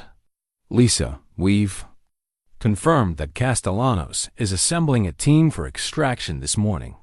12 operatives, including Cole Bradford and 2 explosive specialists. They're planning to destroy the container if they can't remove it cleanly. Explosive specialists? They'd rather eliminate the evidence than risk it falling into federal hands. But if they attempt to destroy evidence of federal crimes, we'll have grounds for immediate arrest and asset seizure. Lisa dressed carefully, choosing clothes that would conceal the recording device while allowing her to move quickly if the situation became dangerous. The personal alarm Sarah had given her was clipped to her belt, and she'd memorized the emergency contact numbers Agent Chun had provided. The drive to the container site felt surreal, the same route she'd taken dozens of times, but now waited, with the knowledge that it might be her last journey as an anonymous person. After today, she would either be a protected federal witness or another casualty in a war that had been raging for 35 years. Detective Santos was already in position when she arrived, his vehicle hidden behind the same cluster of mesquite trees where Lisa had first confronted Bradford's team. The federal surveillance operation was invisible but extensive. Agent Chen had assured her that over 20 agents were monitoring the site from multiple locations. Mrs. Murray, Santos said through the encrypted radio, remember that your primary job is to be a witness. Document everything you see, but don't try to be a hero. We need you alive to testify. Lisa walked toward the container with forced confidence, her father's recording device transmitting everything she saw and heard to federal receivers. The morning sun cast long shadows across the foreclosed property, and the air was still with the kind of quiet that preceded significant events. She was examining the container's lock when the convoy arrived. 6 vehicles this time, including a crane truck capable of lifting the container intact. The operation was clearly planned for speed and efficiency, with minimal time for unexpected complications like Lisa's presence. Cole Bradford emerged from the lead vehicle with the same calm authority she remembered from their midnight encounter. But his expression showed he was prepared for a more decisive confrontation this time. Mrs. Murray, this is your final warning. Leave the area immediately or face the consequences. Lisa held up her phone, making sure the camera was visible. Mr. Bradford, I have a legal claim to this property and the right to inspect it. If you're here on official business, I'd like to see your authorization. Bradford signaled his team, and Lisa counted 12 men moving with military precision. 2 of them were setting up equipment that looked designed for controlled demolition, while others established a perimeter around the container. Ma'am, you're interfering with a federal operation. Step away from the container now. What federal operation? I don't see any federal identification or vehicles. The conversation was interrupted by the arrival of additional vehicles.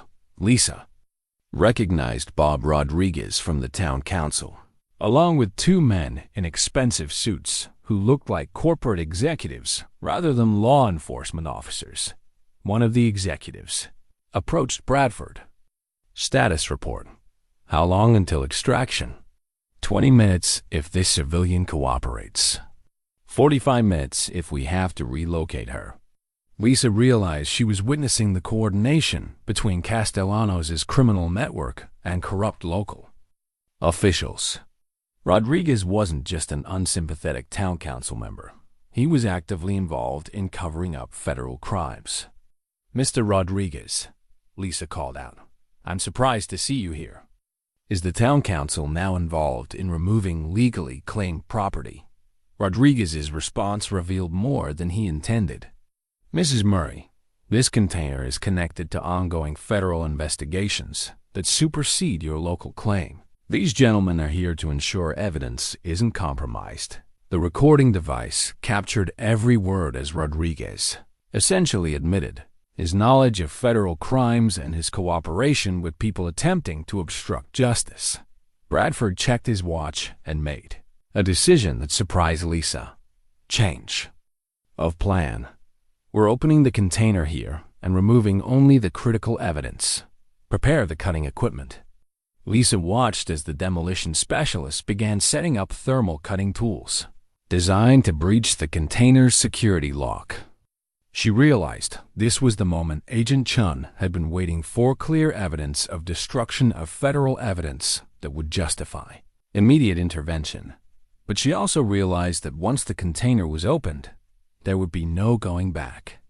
The evidence her father had preserved for 20 years would either see the light of day and bring justice to dozens of victims, or it would be destroyed by people who had spent decades perfecting the art of eliminating threats.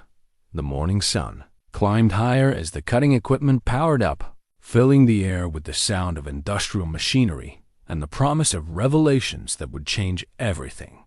Lisa stood her ground, recording every face and every action, carrying out her father's final mission while federal agents prepared to spring the trap that would either save hundreds of lives or cost her own dot in the distance. She could hear sirens, not the approaching cavalry, but the false emergencies Castellanos had orchestrated to distract local law enforcement. For the next 2 hours, she would be alone with criminals willing to kill to protect their secrets, armed with nothing but a recording device and the courage her father had spent 2 decades preparing her to find. The wire recording device, hidden beneath Lisa's collar, captured every word as Bradford's team prepared to breach the container. Agent Chun had assured her the federal-grade surveillance equipment would provide court-admissible evidence, but Lisa knew that legal admissibility wouldn't matter if she didn't survive the next hour. Bradford approached her with calculated confidence, his team maintaining professional spacing while the cutting equipment powered up behind him. The morning air filled with the acrid smell of heated metal and the high-pitched whine of industrial torches. "Mrs. Murray, I'm going to make this very simple," Bradford said, his voice carrying the tone of someone accustomed to compliance. "That container contains evidence related to ongoing federal investigations. Your interference is obstructing justice and endangering national security." Lisa kept her phone camera steady, making sure the recording captured Bradford's face and the license plates of all 6 vehicles. "Mr. Bradford, if this is a legitimate federal operation, then you won't mind if I call the FBI field office in Houston to verify your authority." She began dialing the number Agent Chun had given her for emergencies, but Bradford moved faster than she'd expected. His hand shot out and knocked the phone from her grasp, sending it skittering across the dirt.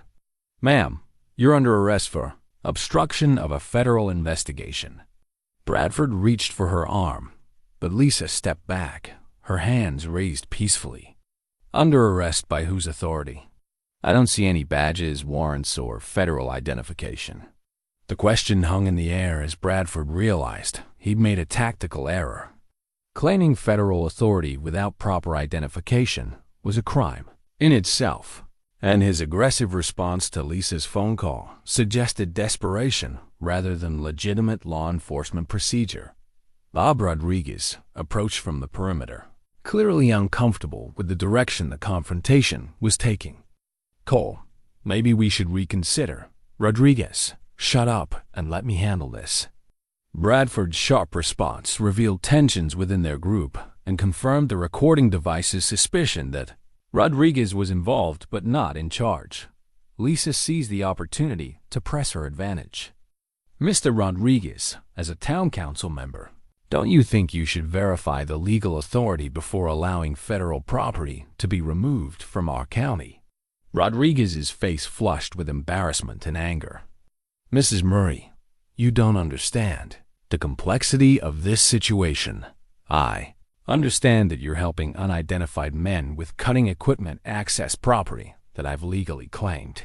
That sounds like conspiracy to commit theft."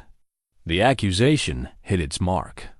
Rodriguez looked around nervously, suddenly aware that his presence was being recorded and that his explanation for being here would be difficult to justify to voters or law enforcement.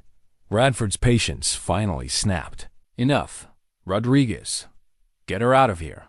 Use whatever force is necessary." The order was clear and unambiguous, captured perfectly by the wire recording device. Bradford had just instructed a local official to use force against a civilian exercising her legal rights, evidence of conspiracy, abuse of authority, and obstruction of justice. But Rodriguez hesitated, looking between Bradford and Lisa with growing uncertainty. "Cole, I signed up to facilitate a federal evidence transfer, not to assault citizens. You signed up to follow orders and collect your payment. Now follow through." The exchange revealed the financial relationship between Bradford's operation and local officials, providing additional evidence of corruption that Agent Chun could use in federal court. Lisa felt the weight of the moment, settling around her like a physical presence.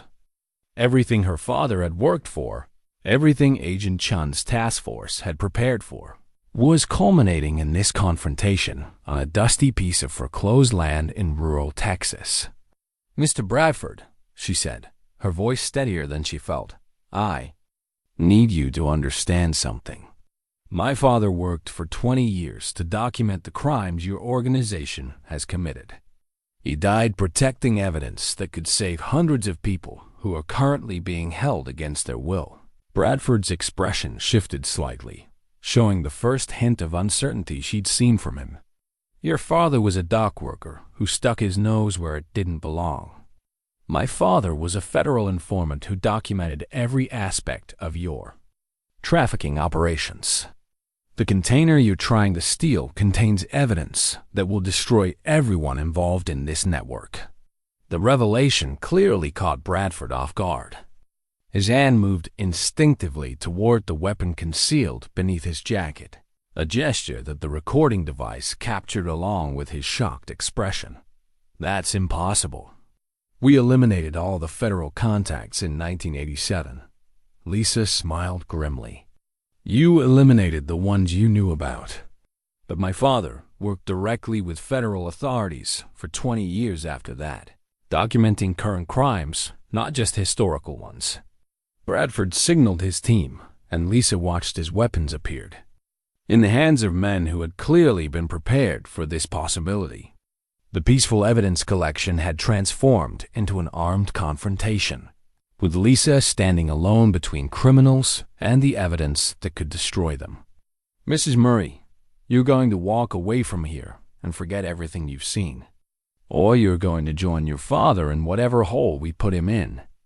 The threat was explicit and recorded, providing federal authorities with clear evidence of conspiracy to commit murder. But Lisa also realized that Bradford's desperation meant he was prepared to follow through on the threat.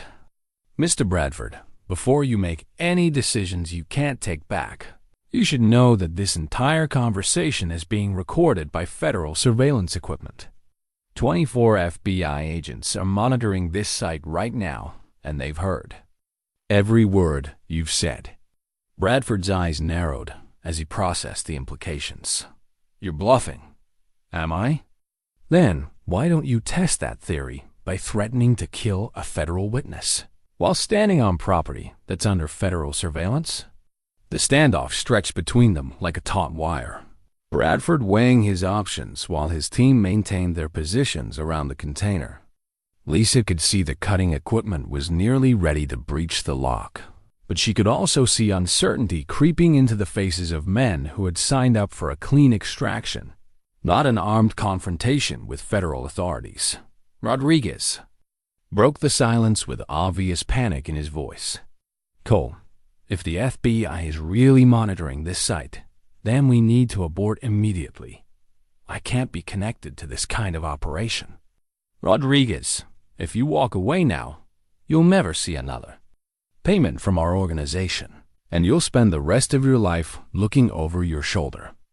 The threat against Rodriguez was also captured by the recording device, providing evidence that local officials were being coerced as well as bribed to participate in criminal activities.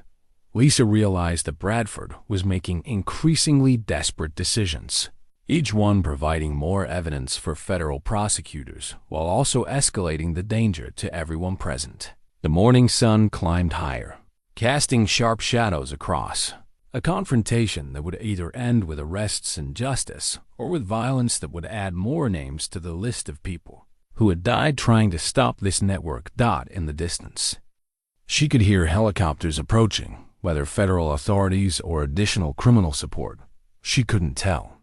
But the sound marked the beginning of the final phase of a 20-year investigation that had cost dozens of lives and would soon determine the fate of hundreds of trafficking victims.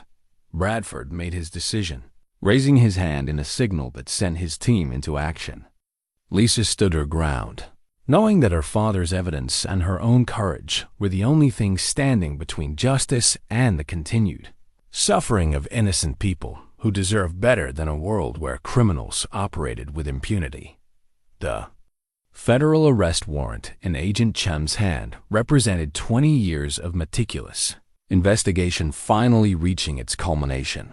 As Bradford's team moved into position around the container, FBI agents emerged from concealment with the coordinated precision of a military operation that had been planned down to the smallest detail. FBI, drop your weapons and get on the ground. Agent.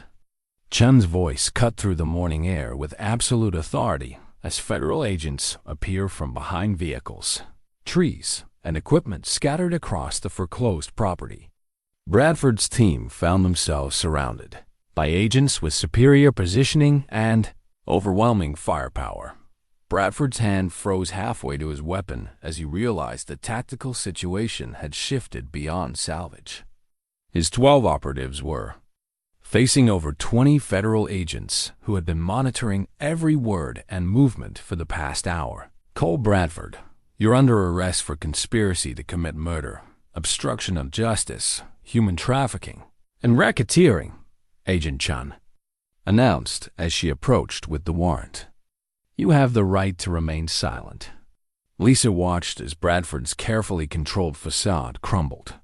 The man who had projected absolute confidence just minutes earlier now looked like what he really was, a career criminal who had finally run out of options and allies. This is a mistake, Bradford said as Agent Chun placed him in handcuffs. I'm conducting a legitimate federal operation under authority from Vincent Castellanos, who is currently being arrested at his corporate headquarters in Houston. Agent Chun interrupted. Along with 47 other members of your organization across 3 states. The coordination was breathtaking. While Lisa had been confronting Bradford at the container site, federal agents had been executing simultaneous raids throughout the Gulf Coast, dismantling a criminal network that had operated with impunity. For 35 years, Detective Santos approached with Bob Rodriguez in custody. The town council member's face paled with the realization that his involvement had been thoroughly documented. Rodriguez has been very cooperative, Santos reported. He's provided details about financial arrangements and communication protocols. Lisa felt a mixture of satisfaction and sadness as she watched Rodriguez being led away.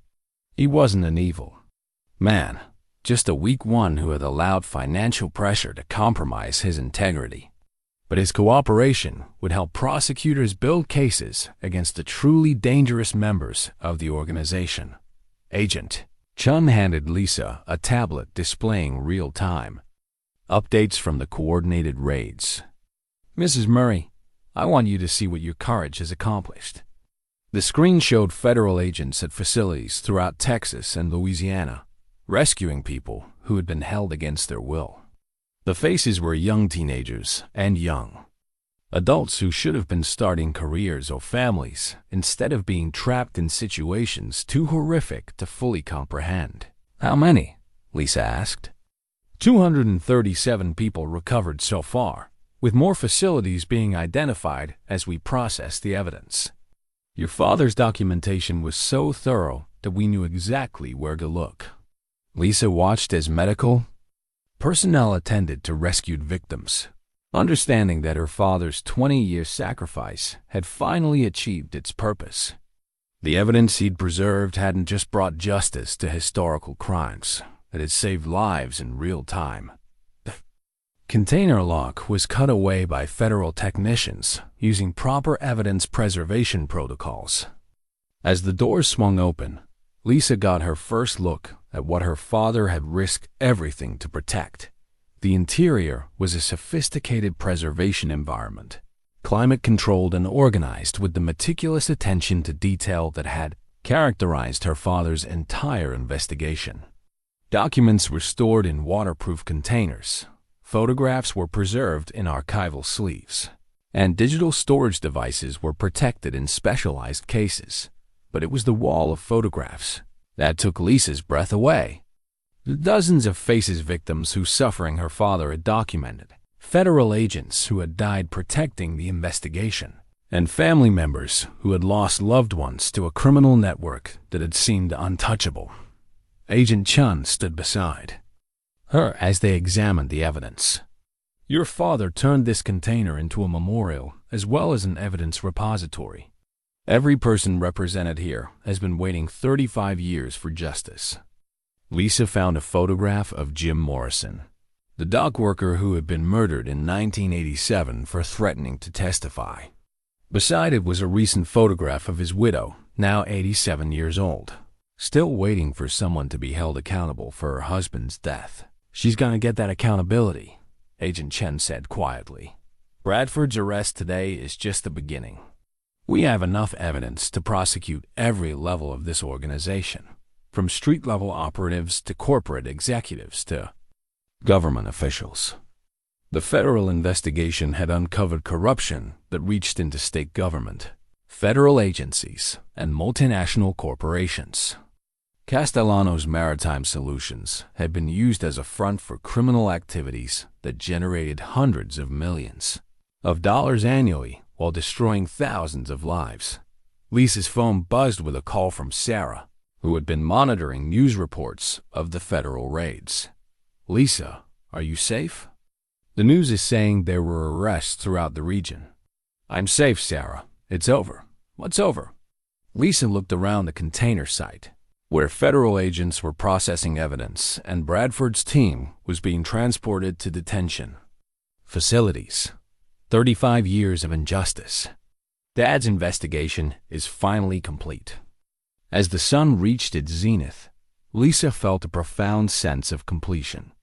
The burden her father had carried for 2 decades had finally been lifted, not just from his memory, but from the hundreds of victims whose suffering had been documented. And witness. Agent Chun approached with paperwork that would formalize Lisa's cooperation with ongoing prosecutions. Mrs. Murray, we'll need your testimony from multiple trials over the next 2 years. The defense attorneys will try to discredit your father's evidence and your role in the investigation. I'll be ready. I know you will. Your father would be proud of what you've accomplished today.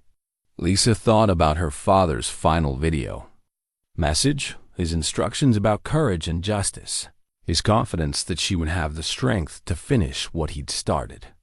The container had held more than evidence. It had held faith in his daughter's ability to do what was right when the stakes couldn't be higher.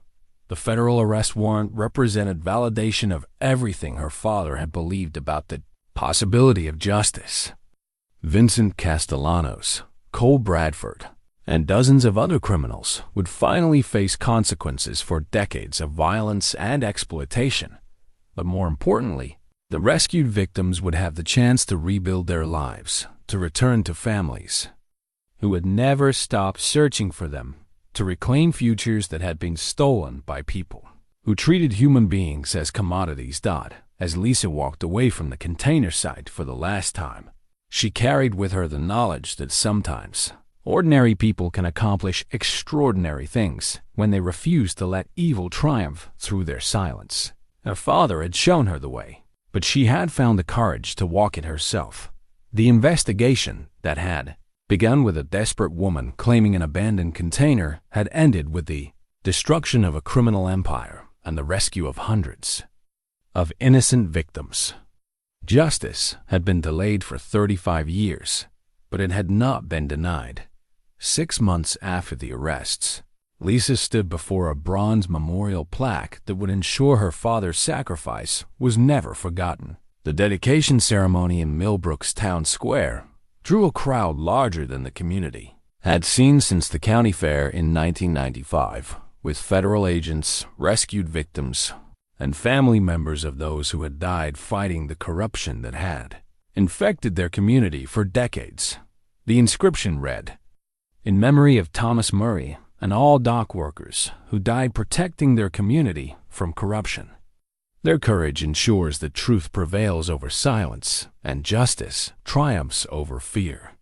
Agent Chun stood beside Lisa as Mayor Williams Rodriguez's replacement after his resignation and guilty plea prepared to unveil the memorial.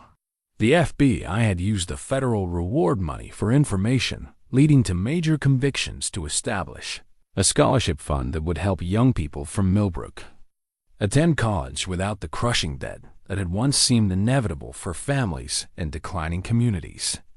"Mrs. Murray," Agent Chun said quietly, "I wanted you to know that the final sentencing hearing is scheduled for next month. Vincent Castellanos received life without parole, and Cole Bradford got 35 years. Rodriguez will serve 18 months in minimum security and has agreed to continue cooperating with related investigations." Lisa nodded, feeling a complex mixture of satisfaction and sadness. Justice had been achieved, but it had come at tremendous cost to everyone involved. The trials had lasted 8 months, with Lisa testifying in 6 separate proceedings that had exposed the full scope of the criminal network's operations. How are the victims doing? Better than we'd hoped. The counseling programs are helping, and most of them have been reunited with their families. 3 of the young women have started college, and several others are pursuing job training programs. The transformation in Lisa's own life had been equally dramatic.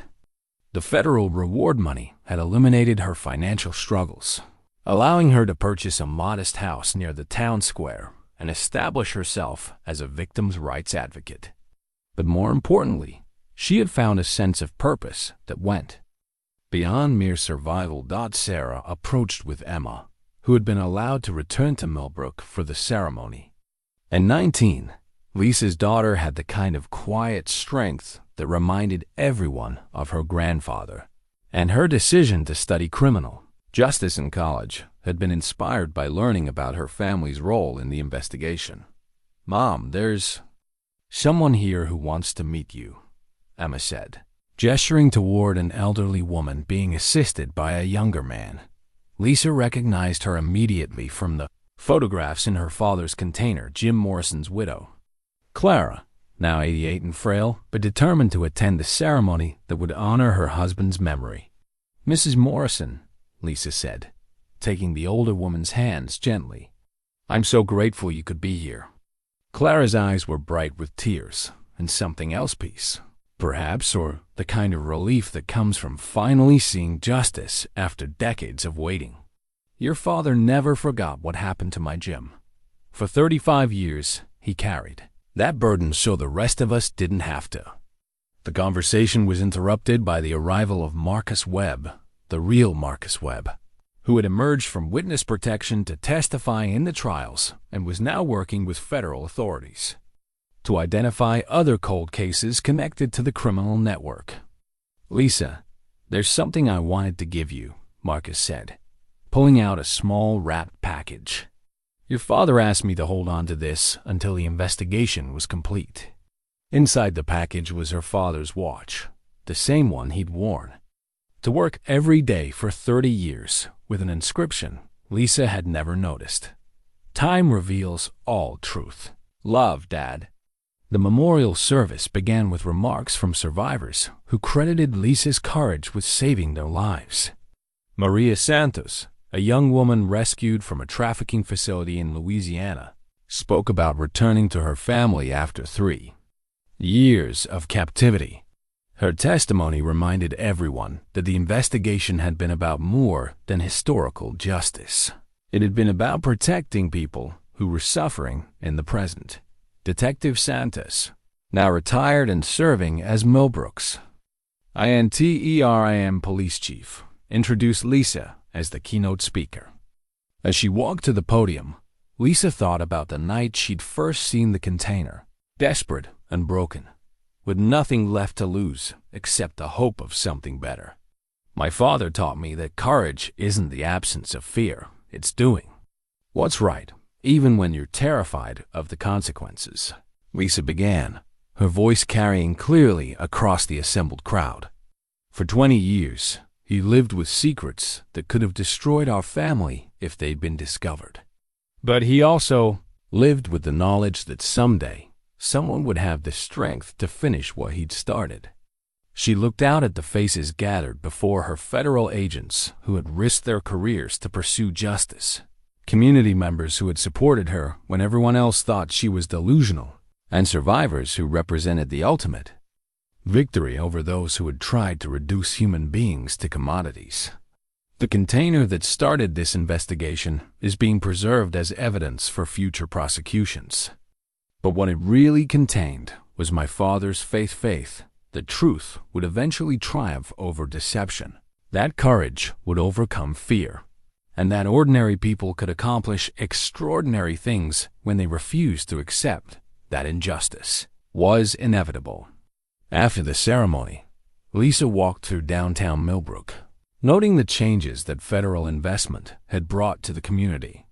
The old movie theater was being renovated as a community center.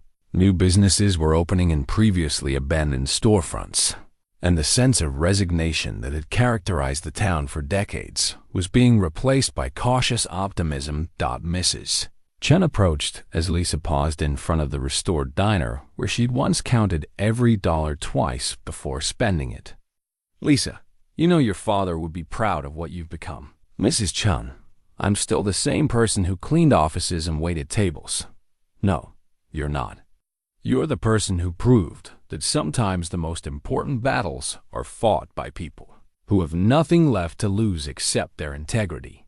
As evening settled over Millbrook, Lisa returned to her house modest but comfortable, purchased with money that represented justice for countless victims rather than personal enrichment. The walls were lined with photographs from the investigation, thank you letters from survivors, and legal documents that proved the criminal network had been completely dismantled. But the most important item was displayed in a simple frame on her kitchen counter, her father's dock badge, the same one that had started her journey toward understanding his true legacy. Beside it was a recent photograph of the memorial plaque, ensuring that his sacrifice would be remembered by future generations who might face similar choices between safety and justice. Lisa's phone rang with a call from Agent Chun, who was now heading the FBI's expanded human trafficking task force. "Lisa, we've identified 3 more cold cases that appear connected to networks similar to Castellanos' operation. Would you be interested in serving as a consultant?" The invitation represented a new chapter in Lisa's life, the opportunity to use her experience and insights to help other families find the justice that had eluded them for years or decades. It was work that would be dangerous and emotionally demanding, but it was also work that mattered in ways that went beyond personal satisfaction. "Agent Chun, my father spent 20 years preparing for one investigation. I think I can commit to helping with a few more." As she hung up the phone, Lisa looked out her kitchen window at the memorial plaque illuminated by streetlights, visible from every corner of the town square. Her father's legacy was no longer hidden in a rusted container on foreclosed land. It was embedded in the fabric of a community that had learned the true cost of silence and the true power of courage.